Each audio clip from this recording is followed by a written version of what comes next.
بسم اللہ الرحمن الرحیم۔ السلام علیکم دوستو، کیا حال ہے آپ سب کا؟ امید کرتا ہوں سب خیریت سے ہوں گے۔ دوستو ایک اور نئے ویڈیو کے ساتھ آپ کی خدمت میں۔ علامہ اقبال کے احالات زندگی۔ علامہ اقبال زمانہ حاضر میں عالم اسلام کے سب سے بڑے شاعر اور فلسفی تھے۔ انہوں نے فلسفہ خودی کے تحریر کی اتحاد اسلامی کی دعوت دی اور نسل و رنگ کے خلاف آواز بلند کی۔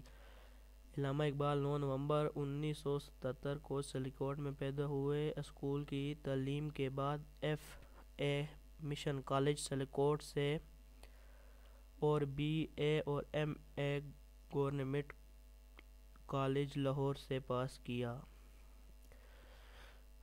1905 میں یورپ گئے، بی ایچ ڈی اور بیرسٹری پاس کر کے 3 سال بعد واپس آئے، لاہور میں وکالت شروع کر دی۔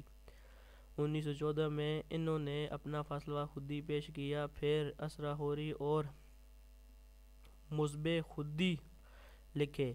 ان کے شاعری کا شہرہ ہندوستان کے باہر دوسرے ملک میں بھی ہو گیا۔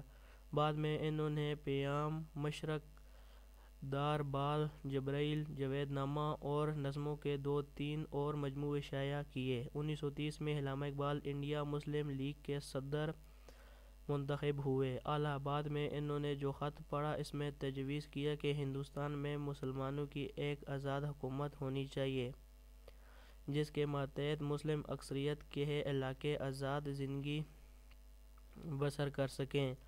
یہ گویا پاکستان کے قیام کا پہلا مطالبہ تھا۔ 1933 میں علالت کا سلسلہ شروع ہوا۔ 21 اپریل 1938 کو علامہ اقبال کا انتقال ہو گیا۔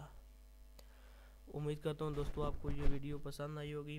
اگر یہ ویڈیو پسند نہیں ہے تو برائے مہربانی شیئر کریں، کمنٹ کریں اور لائک کریں۔ Thank you.